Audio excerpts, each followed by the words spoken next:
ایک بحر خروشن ہے جو کربلا کی طرف رواں دواں ہے. حسین ابن علی کے عشق نے انسانیت کو کربلا میں جمع کر دیا. چشمے فلک نے روئے زمین پر اتنے بڑے اجتماع نہیں دیکھے جتنے کربلا میں نظر آتے ہیں. ان کی نیند حرام کیسے نہ ہو, وہ بے چین کیسے نہ ہو, وہ مضطرب کیوں نہ ہو, جنہوں نے یہ دیکھا تھا کہ کل ایک طرف بنی امیہ اور بنی عباس کے جگمگاتے محل تھے, جہاں رنگین قلقمے روشن تھے, جہاں روشنیاں تھیں, جہاں اجالے تھے. اس ملعون یزید سے ملنے کے لیے بھی اس کا محل اتنا بڑا تھا کہ 7 ہال پار کر کے جانا پڑتا تھا. ایک طرف آل امیہ کے اتنے جگمگاتے محل اور مکانات تھے, ایک طرف آل محمد کے معمولی کچے مکان تھے جن کے دروازوں پر سادہ کپڑے پڑے تھے, کھڑکیوں پہ سادہ پردے پڑے تھے. آج دنیا کیوں حیران نہ ہو یہ دیکھ کر, وہ سمجھ رہے تھے ہم نے عزت حاصل کر لی.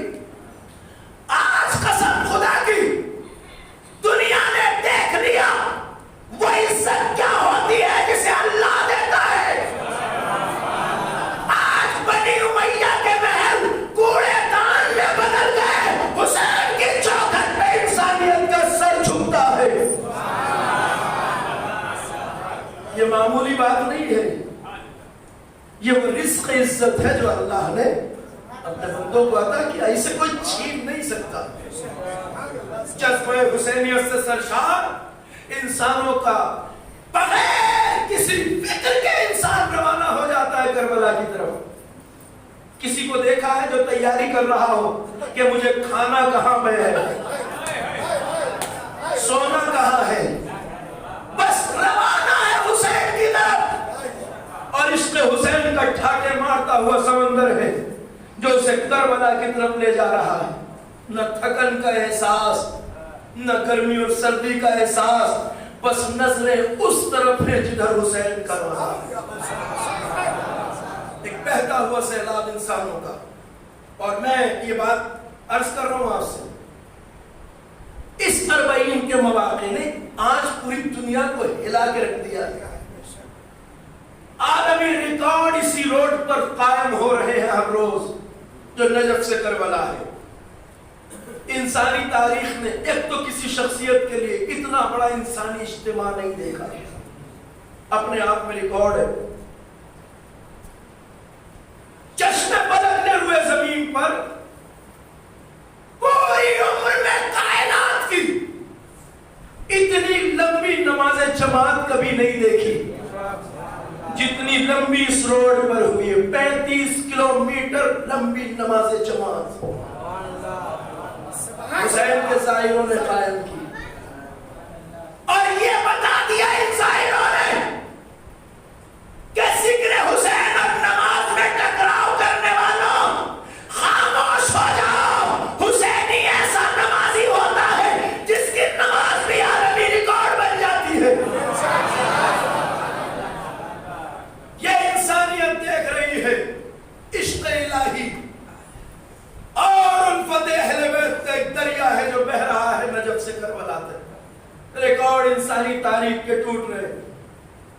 اتنا لمبا دسترخوان روئے زمین پر کبھی انسانیت نے نہیں دیکھا جتنا یہاں جاری ہے. ایک ایک عاشق حسین, ایک ایک عاشق حسین کتنا خرچ کر دیتا ہے کوئی حساب نہیں. ایک ایک انسان جب اسٹارٹ کے سال تھے, اب تو گنتی ہی آنا بند ہو گئی. شروعی سال میں کویت کے ایک مخیر محب حسین نے 37 کروڑ روپے صرف خرچ کیے تھے کھانے کے اوپر. اس کا موقع ہم نے دیکھا ہے, آپ نے بھی دیکھا ہوگا. میں کہتا ہوں یہ تو کچھ بھی نہیں ہے. نہ جانے کتنا چاہنے والے ہیں, کسی کو کوئی کمی تو نہیں آتی نا. ایک عجیب معجزے لوگ بیان کرتے ہیں, آپ کا بھی تجربہ ہوگا جو گئے ہیں. اس روڈ پر جس چیز کی تمنا آپ کے دل میں پیدا ہو جائے یہ کھانا چاہتا ہوں، چند قدم آگے جائیں گے تو آپ کے ہاتھ میں ہوگی۔ اپنے آپ ایسا اجڑا ہوا ملک جس نے جنگیں جھیلی، قتل عام جھیلا، مگر وہاں محترم میزبانوں کا اخلاص آپ نے دیکھا ہے؟ کون ہوگا اس طرح جو ہاتھوں کو جوڑ جوڑ کر آپ سے ایک گزارش کر رہا ہوگا کہ آئیے ہمارے یہاں کچھ نوش فرما لیجیے؟ ایسا عشق کہیں دیکھا ہے دنیا میں؟ یہ عزت کوئی پا سکتا ہے؟ حسین کے نام پر سب کچھ لٹانے والی قوم، جس کی خرچ کا کوئی حساب نہیں لگا سکتا، کوئی اندازہ، کوئی بتا سکتا ہے نام حسین پہ کتنا خرچ کیا جاتا ہے ہر سال؟ کوئی حساب نہیں لگا سکتا، کوئی جوڑ نہیں سکتا۔ جب ایک آدمی 37 کروڑ خرچ کرتا ہے تو نہ جانے عاشقان حسین کہاں کہاں سے آگے کتنا خرچ کرتے ہیں، وہاں نہیں دنیا بھر میں ذکر حسین پر۔ اور ہم اگر وہ بات کہتے ہیں تو غلط نہیں ہے، ہم کل کے یزید سے بھی یہی کہتے ہیں، آج کے یزیدوں سے بھی یہی کہتے ہیں۔ اتنا جذبہ اخلاص دیکھ کر یہ بات غلط نہیں ہے، بلکہ سچائی ہر سال اپنی زبان سے اعلان کرتی ہے۔ اور ہم اسی لیے یزیدوں کو للکار کے کہتے ہیں کہ اتنی دولت بھی نہیں تیرے خزانے میں یزید جتنی ایک شہزادہ لٹا دیتا ہے۔ صلوات پڑھیے بر محمد و آل محمد۔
کو یہ بتا دیا ہے کہ وہ صاحب عزت جسے عزت دیتا ہے اس کی عزت کو کوئی چھین نہیں سکتا،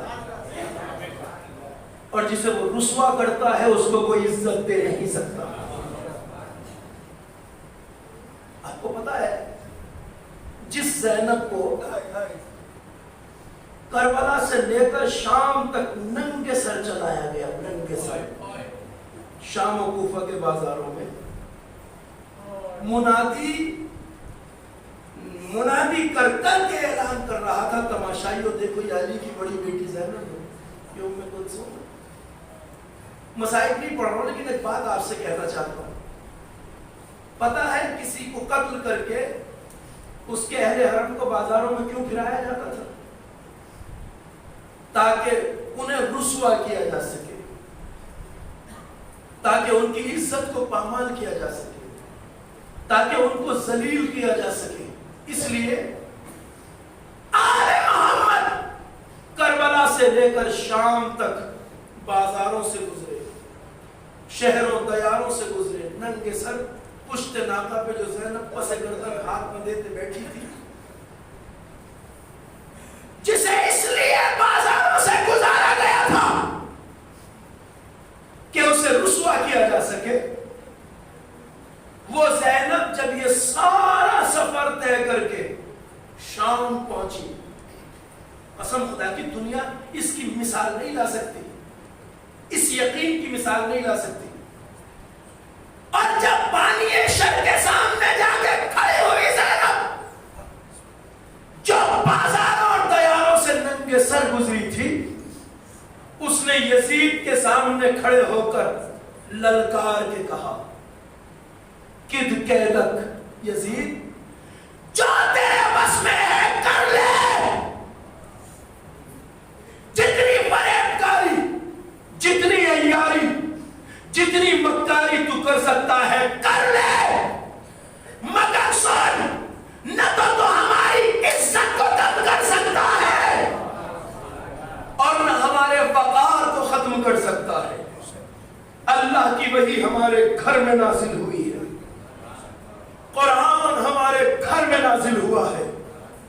ہماری عزت کو پامال نہیں کر سکتا، تو ہمارے وقار کو ختم نہیں کر سکتا، تو ہماری ہیبت کو ختم نہیں کر سکتا۔ کوئی عورت، کوئی خاتون جو اپنے عزیزوں کے لاشیں پیچھے چھوڑ کے آئی ہو، بازاروں سے ننگے سر گزاری گئی ہو، وہ اس لہجے میں بات کر سکتی ہے جا کر؟ مگر یہ زینب ہے، علی کی شیر دل بیٹی، کد کہہ دے تیرے بس میں جو ہے کر لے، انکا لا تمحو ذکرنا، نہ تو ہمارے ذکر کو مٹا سکتا ہے اور نہ ہماری اس عزت کو مٹا سکتا ہے کہ ہمارے گھر میں اللہ کی وحی نازل ہوئی۔ ہم صاحب عزت ہیں، اور یہ صاحب عزت سے نا شام میں آ گئی، زندان شام تک۔ مظلومیت اہل بیت کا سنگین ترین باب تحریر ہو رہا تھا، کربلا سے لے کر دمشق تک، وہی ظلم جو مدینے سے شروع ہوا تھا۔ میں اس وقت بات کا جواب دیتا چلوں، میں آپ سب کی سماعتوں کا تہہ دل سے شکر گزار ہوں۔ میرے بارے میں آپ کا کوئی بھی فیصلہ ہو، مگر جس توجہ سے جوانوں نے گفتگو کو سنا ہے، میں بہت شکر گزار ہوں، اور میں ہمیشہ جس بات کی تاکید کرتا ہوں وہ بات الحمدللہ مجھے سننے کو ملی۔ میں ہمیشہ ممبروں سے کہتا ہوں آپ سوچنے سمجھنے والے بنے۔ اسی جگہ کی گفتگو جو پرسوں تھی آپ کو یاد ہوگی، اور اپنے ذہن کو سوالی بنائیے۔ ہاں، علماء کی توہین مت کیجیے، مگر سوال کرنے کا حق آپ کو ہے، اس لیے کہ سوال علم کی کنجی ہے۔ نہج بلاغہ میں 2 جگہ لفظ سوال ہے، ایک جگہ مولانا نے فرمایا السؤال ذل، سوال کرنا ذلت ہے، اور ایک جگہ فرمایا السؤال مفتاح العلم، سوال علم کی کنجی ہے۔ دونوں لفظوں میں فرق کیا ہے؟ جو سوال ذلت ہے وہ ہے کسی کے آگے ہاتھ پھیلانا، کسی سے کچھ مال دنیا مانگنا، اسے کہا ذلت ہے۔ نہج بلاغہ ہے، امیر المومنین کا کلام ہے، ایک سوال جو ذلت ہے، السؤال ذل، جو سوال ذلت ہے وہ کسی کے آگے دست سوال پھیلانا ہے، مانگنا۔ لیکن جو سوال مفتاح العلم ہے وہ سوال ہے اپنے علم اور نالج کے لیے کچھ پوچھنا، کیونکہ جب ہم کچھ سوال پوچھتے ہیں تو علم کا ایک نیا باب ہمارے سامنے کھلتا ہے، فطرت ہے انسان کی۔ بھئی اگر جیمز واٹ کے ذہن میں یہ خیال نہ آیا ہوتا کہ یہ ڈھکن اٹھتا کیوں ہے، گرتا کیوں ہے، تو دنیا کا پہلا اسٹیم انجن نہیں بنا سکتا تھا نا۔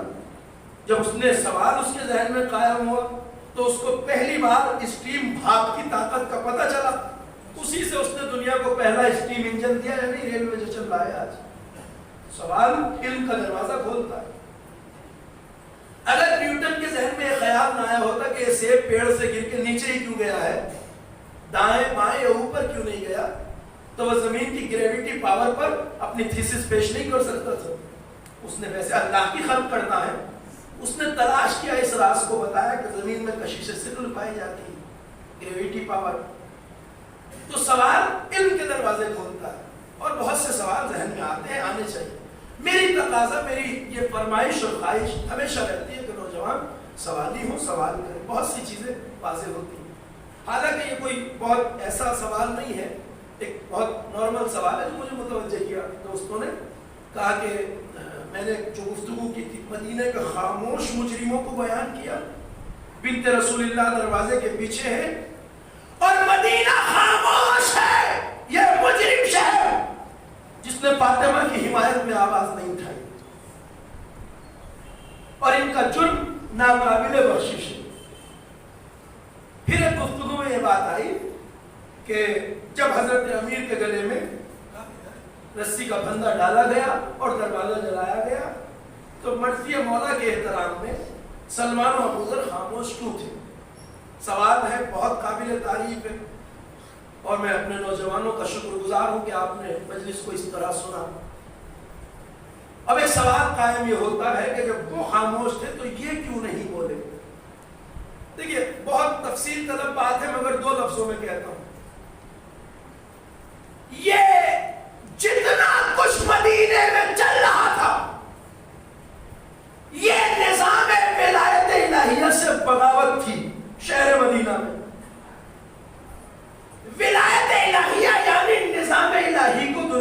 نافذ کرنا اللہ کی حاکمیت وہ جو ولایت کی شکل میں ہے، یعنی نظام حکومت اہل بیت کے پاس ہونا چاہیے. تو یہ سارا مدینہ چونکہ اس حق کے لیے نہیں بولا تو یہ سب مجرم ہیں. سب بولتے آواز اٹھاتے تو نظام ولایت مدینے میں نافذ ہو جاتا شروع دن سے، اور آج تک ہم اس نظام سے فائدہ اٹھا رہے ہوتے. آج دنیا کی یہ درگت اور یہ حالت نہ ہوتی، یہ سسکتی ہوئی روتی ہوئی انسانیت نظر نہ آتی آپ کو. چونکہ جو علی ابن ابی طالب اپنی 5 سال کی ظاہری حکومت کے زمانے میں ایسا نظام عدل قائم کر دے جیسا پوری انسانی تاریخ میں کوئی نہیں کر سکا.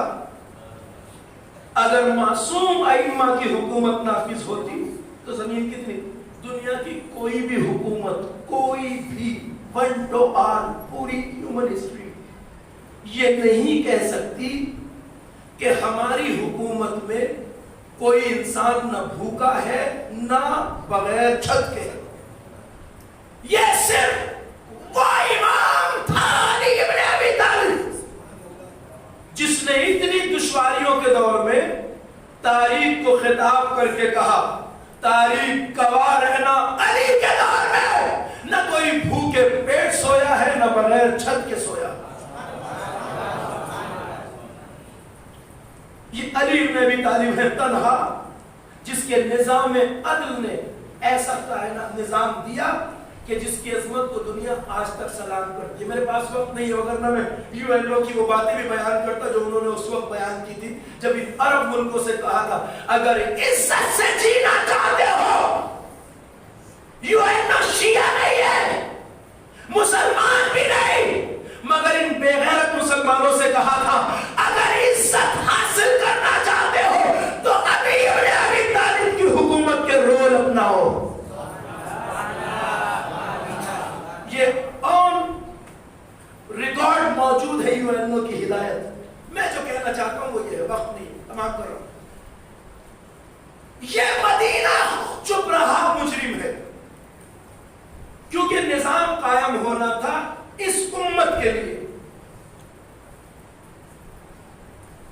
ان افراد کا جو مٹھی بھرتے ان کی خاموشی کی وجہ یہ ہے کہ یہ تو پہلے سے ولایت کے قائل تھے، اس نظام کے خواہاں تھے جو نظام الہیہ ہے. تو ان چند افراد کے بولنے سے وہ نظام نافذ نہیں ہونے والا تھا. غور کر رہے ہیں آپ میں کیا کہہ رہا ہوں؟ ان چند لوگوں کے بولنے سے وہ نظام قائم نہیں ہو سکتا تھا. چونکہ نظام حکومت جب قائم ہوتا ہے جب سامنے والوں میں اس کی طلب ہو. مدینے والوں میں یہ طلب نہیں تھی، اس لیے سارا مدینہ مجرم ہے. یہ تو اس کے خواہاں تھے مگر ان کے بولنے سے وہ نظام قائم نہیں ہو سکتا تھا. اور اگر یہ بولتے تو شاید یہ چند افراد جو مولا کے سچے چاہنے والے تھے انہیں بھی راستے سے ہٹا دیا جاتا. اور بات رہ گئی امیر المومنین کی مظلومیت کی، تو ان کے بولنے سے ایسا نہیں تھا کہ امیر المومنین اس مظلومیت سے بچ جاتے. اور مظلومیت اس لیے نہیں تھی کہ وہ غالب تھے علی مغلوب تھے، نعوذ باللہ. مظلومیت اس لیے تھی کہ علی صبر کر رہے تھے، وگرنہ سلمان و ابو ذر کی ضرورت نہیں تھی.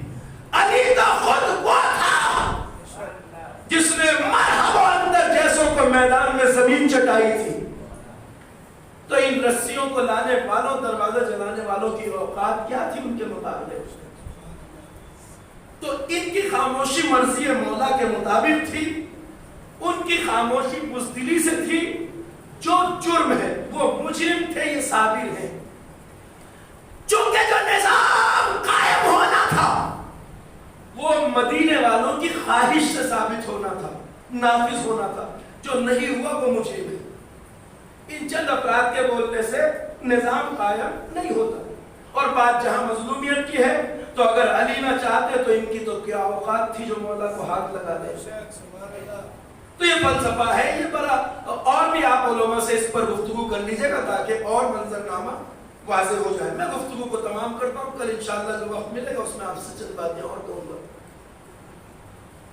بغاوت امت نے نظام ولایت سے کی, اس ولایت الہیہ سے جس کے مطابق اللہ کائنات کے نظام کو چلانا چاہتا ہے, اور وہ نظام ہر حال میں نافذ ہوگا. اور وہ کب نافذ ہوگا؟ جب حجت آخر پردہ غیب سے تشریف لائے گی.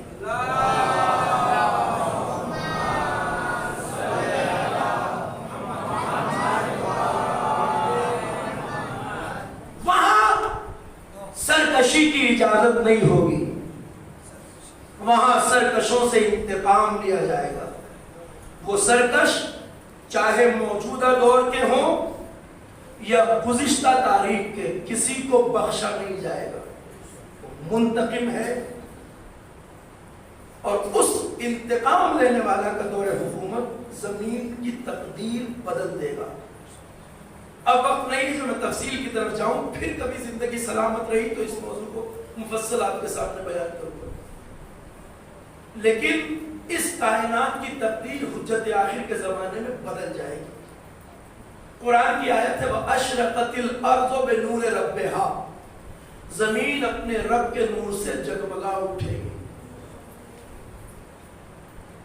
آسمان اپنی ساری نعمتیں نازل کر دے گا, زمین اپنی ساری برکتیں انسانوں کے حوالے کر دے گی.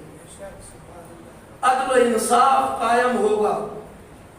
اس کائنات میں کوئی بھوکا نہیں ہوگا.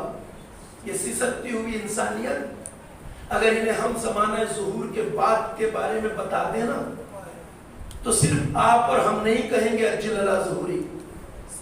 یہ ساری سسکتی ہوئی انسانیت ہماری آواز میں آواز ملا کے کہے گی اجل علی ظہوری. مگر یہ قصور ہمارا ہے کہ ہم نے دنیا کو آگاہ نہیں کیا. جو امام سے مقابلہ جن کے ذہنوں میں ہے وہ ابھی سے تیاریوں میں مصروف ہیں, مگر ہم جن کے اوپر ذمہ داری ہے امام کی نصرت اور حمایت کی, وہ کہیں نہ کہیں غافل ہیں, اور اس غفلت سے ہمیں نکلنا چاہیے. زمانہ ظہور کے بعد مجھے بہت سی باتیں کہنا تھی مگر تمام کر رہا ہوں. ایک سن لیجئے, دنیا میں اتنی ترقی ہوگی کہ کوئی بھوکے پیٹ نہیں سوئے گا.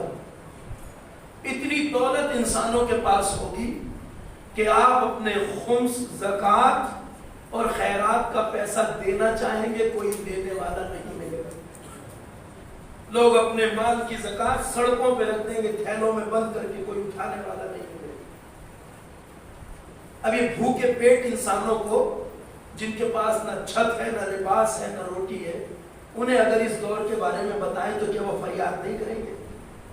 ہم جس ناجائز نظام میں آج زندگی گزار رہے ہیں نا, اس میں بتایا جاتا ہے دنیا کی 80% دولت اور انرجی, زندگی کے وسائل صرف 20% لوگوں کے قبضے میں ہے. آج جو نظام دنیا پہ چل رہا ہے, یہ ظالمانہ نظام, 80% دولت اور انرجی اونلی 20% لوگوں کے پاس ہے دنیا میں آج, اور باقی بچی ہوئی 20% سے 80% لوگ زندگی گزار رہے ہیں غربت, افلاس, بھوک مری میں. حجت آخر آئے گی تو اس نظام ظلم کا خاتمہ ہوگا, اور اس 20% میں بھی کچھ انڈر گراؤنڈ خفیہ تنظیمیں ہیں کہ جو اس 80% انسانیت کو ختم کر کے صرف اپنے ہاتھ میں سب کچھ لینا چاہتی ہیں. ہمارے یہاں بعض لوگ یہ سمجھتے ہیں دجال کوئی آدمی ہوگا جسم والا. بعض روایتیں کہتی ہیں دجال کسی آدمی کا نام نہیں ہوگا, دجال اس سسٹم کا نام ہوگا جو دنیا کو اپنے اندر جکڑ لے گا. یہ سسکتی ہوئی انسانیت جس کا کوئی پرسان حال نہیں ہوگا, اور اس سسٹم سے دجالی دنیا کو بچنے کا کوئی راستہ جب نہیں ملے گا تو وارث حسین آئے گا اور انسانیت کو نجات دے گا. ایک صلوات پڑھیے محمد آل محمد.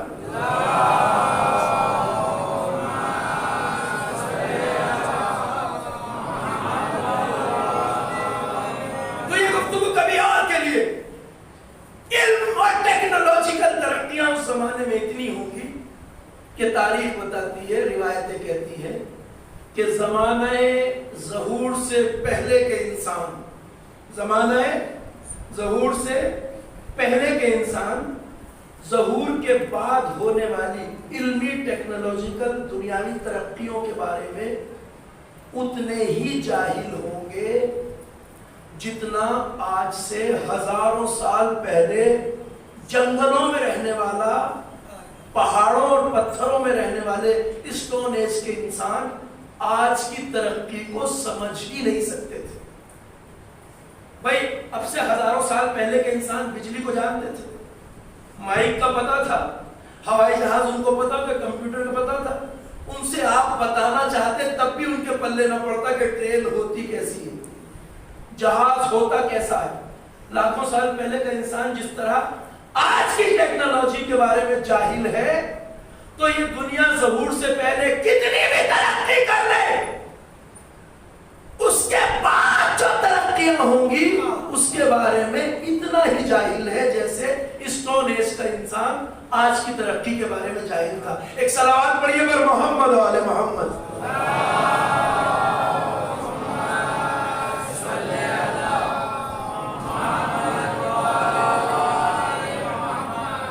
ایسا امام عادل علی جو اس نظام کو قائم کرنے والا تھا. جارج جرداق ایک مسیحی رائٹر ہے جس کی مشہور زمانہ کتاب ہے Imam Ali the voice of human justice, پوری دنیا میں مشہور ہے, عربی زبان میں لکھی گئی تھی. الامام علی علیہ السلام صوت العدالت الانسانیہ, لبنان کا عیسائی ہے, اردو میں بھی ترجمہ ہے امام علی ندائے عدالت انسانی. اس میں وہ ایک بات لکھتا ہے, کہتا ہے کہ اللہ نے علی کو ہر فضیلت اور ہر کمال سے نوازا, اور اس لحاظ سے علی کائنات کے خوش قسمت ترین انسان ہے. اس کا نظریہ ہے, میرا اور ہمارا نہیں. ایک انسان علی امام کو کیسے دیکھتا ہے؟ اللہ نے علی کو ہر کمال عطا کیا, ہر فضیلت, اور اس لحاظ سے علی کائنات کے خوش قسمت ترین انسان ہے. جارج جرداق کہتا ہے مگر میرے خیال میں علی اس اعتبار سے خوش قسمت نہیں تھے کہ جو زمانہ علی کو ملا وہ علی کے لائق نہیں تھا. یہ جارج جرداق کی فریاد ہے. وہ زمانہ علی کے لائق جس زمانے میں علی آئے, وہ ذات جو ممبر سلونی پہ بیٹھ کے کہہ رہی ہو زمانے والوں جو چاہے پوچھ لو قبل اس کے کہ تمہارے درمیان سے چلا جاؤں, کہ میں آسمانوں کے راستوں کو زمین سے زیادہ جانتا ہوں.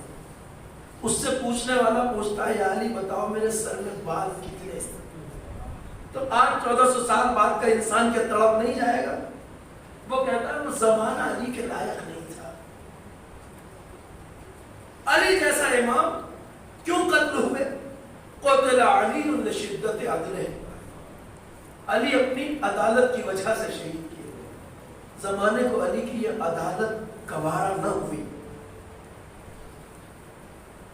اللہ نے 13 ہدایت کے چراغ بھیجے جنہیں ظلم کے ساتھ خاموش کر دیا گیا, بجھا دیا گیا.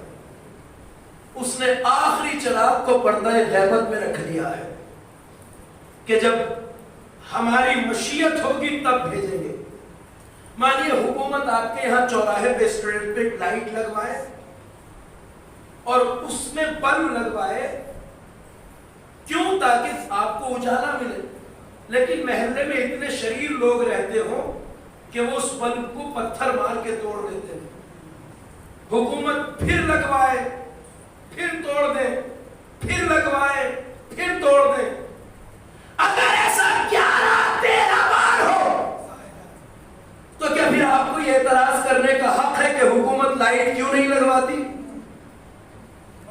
اللہ نے بھی ہدایت کے 13 چراغ بھیج دیے, تم نے قدر نہیں کی.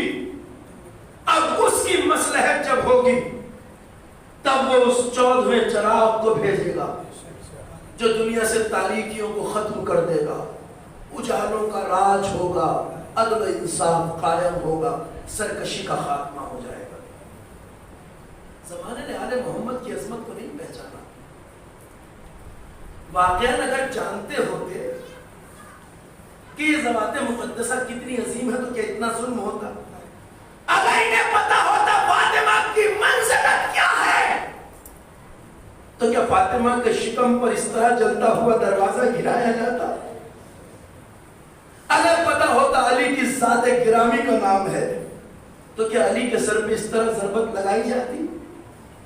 اگر پتا ہوتا حسن مجتبیٰ کس عظیم امام کا نام ہے تو کیا جگر کے 72 ٹکڑے تشت میں گرتے؟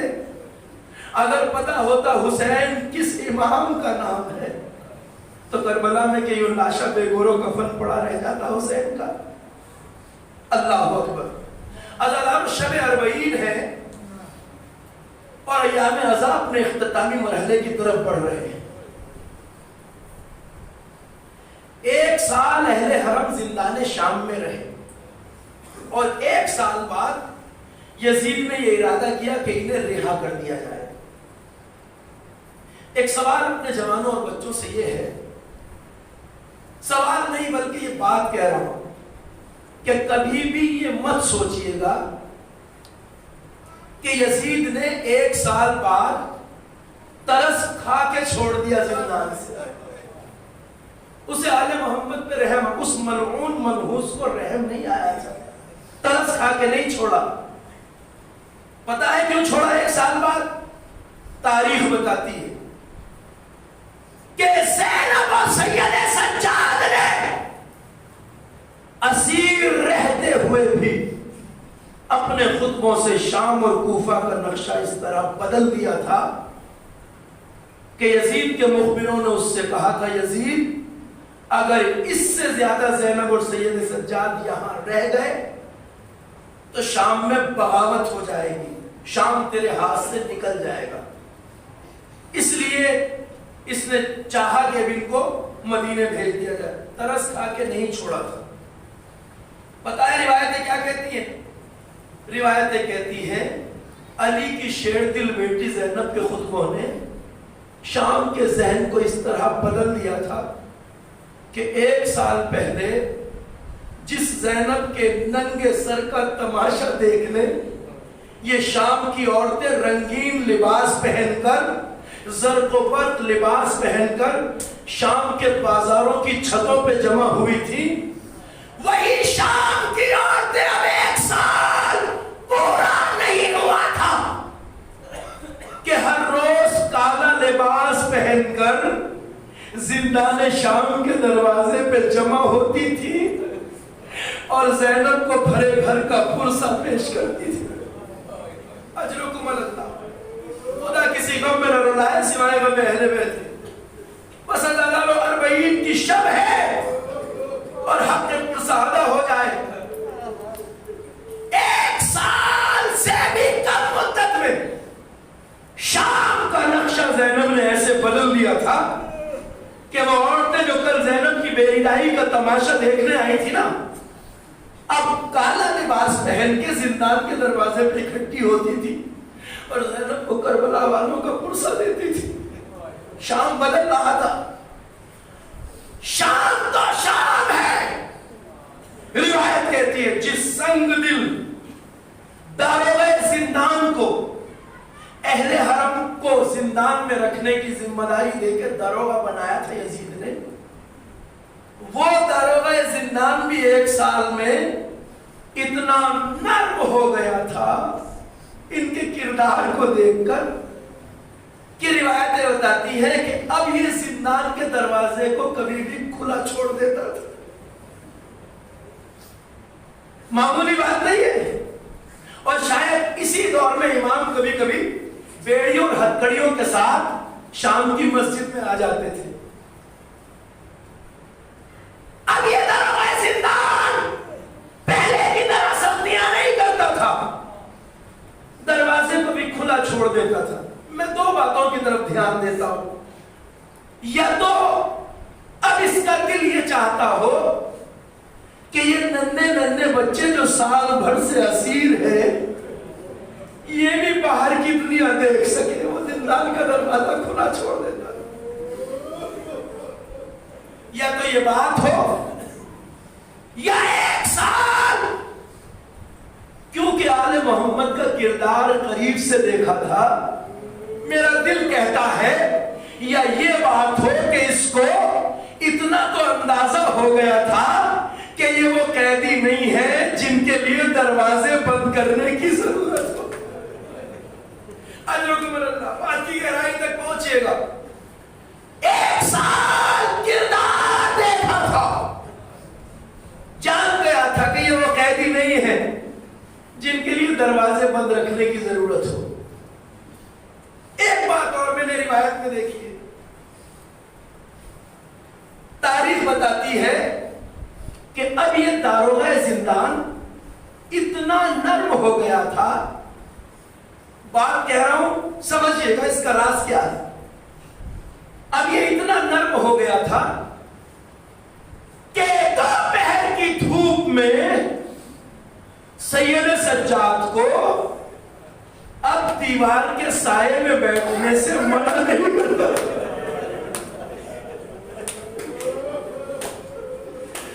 اب یہ داروغہ زندان دوپہر کی دھوپ میں سید سجاد کو دیوار کے سائے میں بیٹھنے سے منع نہیں کرتا تھا۔ اس کا راز جانتے ہیں کیا ہے؟ تاریخ بتاتی ہے جب میرا مولا سید سجاد کربلا سے کوفہ اور کوفہ سے شام تک زنجیر اور ہتھکڑیوں میں جکڑا ہوا، اتنا لمبا سفر کر کے زندان میں پہنچا تھا تو جگہ جگہ سے ہتھکڑیوں اور بیڑیوں کی وجہ سے جسم کی کھال چھل گئی تھی، پاؤں کی کھال چھل گئی تھی، گلے کی کھال چھل گئی تھی۔ دوپہر کی دھوپ میں جب زندان میں سید سجاد کے جسم کا لوہا گرم ہوتا تھا اور زخموں میں ان زنجیروں کی وجہ سے جلن ہوتی تھی اور میرا امام کبھی سائے میں بیٹھ جاتا تھا تو یہ تازیانے مار کے ہٹا دیتا تھا۔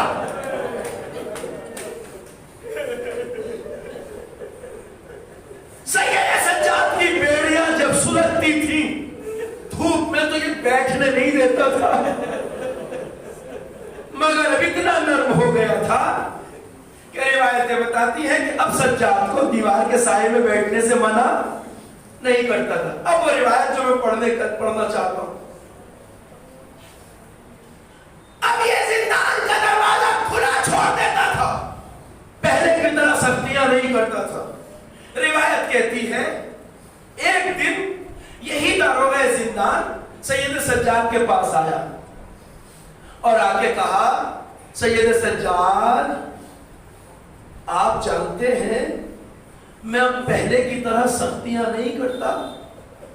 امام نے کہا بھائی صحیح کہتا ہے، بات کیا ہے؟ کہ سجاد آپ کو پتا ہے میں اب زندان کا دروازہ بھی یوں ہی کھلا چھوڑ دیتا ہوں۔ کہاں صحیح کہتا ہے، بات کیا ہے؟ کہ دیکھیے میں سختی نہیں کرتا، دروازہ کھلا چھوڑ دیتا ہوں، مگر اب ایک ایسی بات ہے کہ اگر اس کی خبر یزید کو ہو گئی تو پھر سختیاں بڑھ جائیں گی۔ کہ بھائی بات کیا ہے؟ کہ سید سجاد مجھے ایک شکایت ہے۔ لفظ شکایت سنا، میرے بیمار امام نے غور سے دیکھا کہ داروغہ زندان ہم سے اور شکایت؟ کہاں سید سجاد؟ کہ شکایت کیا ہے؟ سنیں گے عزیزانو، شکایت کیا ہے؟ کہ سید سجاد شکایت یہ ہے کہ کئی رات سے دیکھ رہا ہوں کہ جب رات کا تیسرا پہر آتا ہے تو ان بیویوں میں سے کوئی سیدانی پشت زندان پہ جاتی ہے اور ہائے حسین، وائے حسین کہہ کے روتی ہے۔ سید سجاد ایسا نہیں ہونا چاہیے، یزید کو خبر ہو گئی تو شکایت ہو گئی تو سختیاں بڑھانی پڑیں گی۔ میرے بیمار امام نے کہا دیکھ داروغہ زندان، ویسے تو مجھے تجھے یقین دلاتا ہوں کہ ان بیویوں میں سے رات کے وقت کوئی نہیں جا سکتا، مگر اگر تو شکایت کر رہا ہے، کہہ رہا ہے، تو مجھے ذرا سا موقع دے، میں اپنی پھوپھی زینب کبریٰ سے پوچھ لوں۔ میرا بیمار امام پھوپھی کے پاس آیا، زینب نے خدیجے کا چہرہ دیکھا، کہا لاڈلے سید سجاد بیٹا کیا بات ہے؟ تو زینب سید سجاد نے کہا پھوپھی اماں داروغہ زندان کو ہم سے شکایت ہے۔ زینب نے کہا بیٹا ہم سے شکایت کیا بات ہے بیٹا بتاؤ سید سجاد۔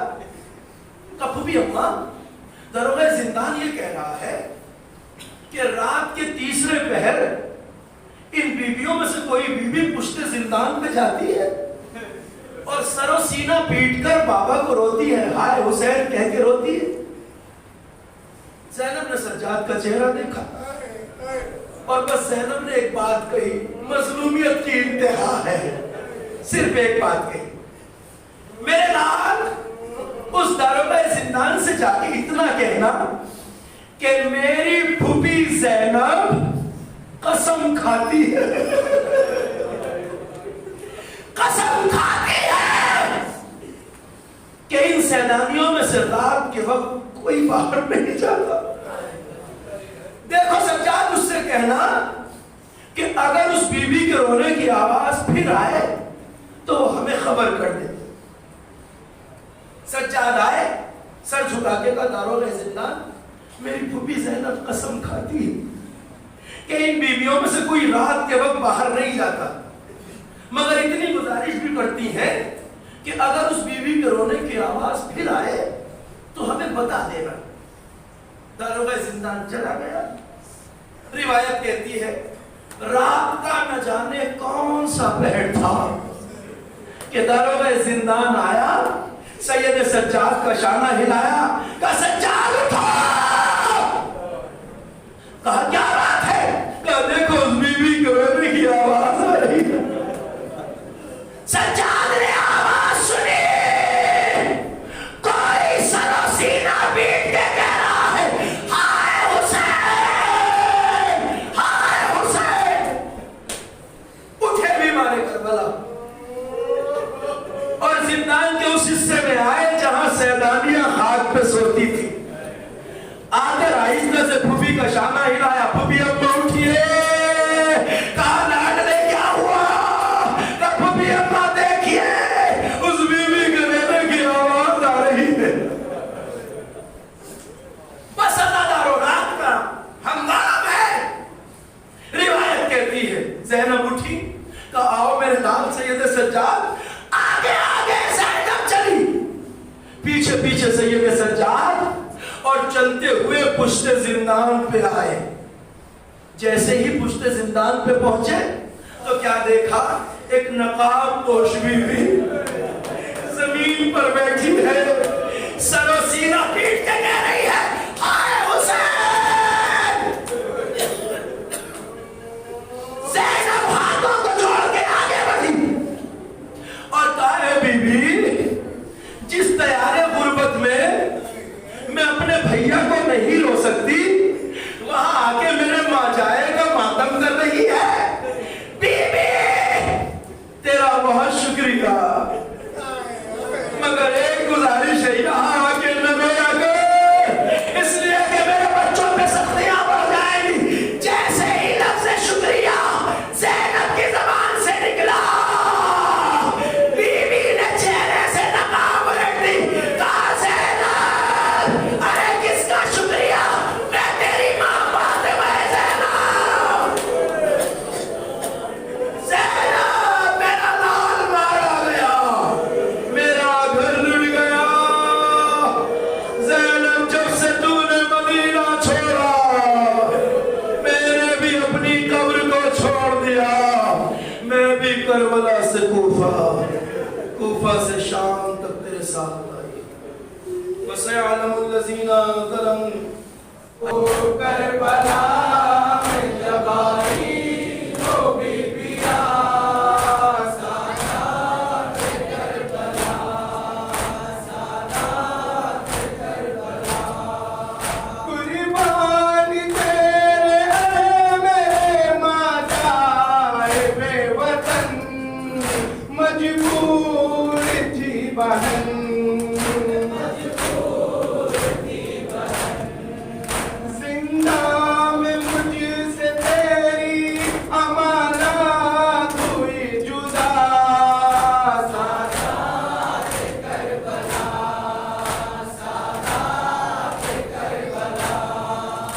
پہلم کو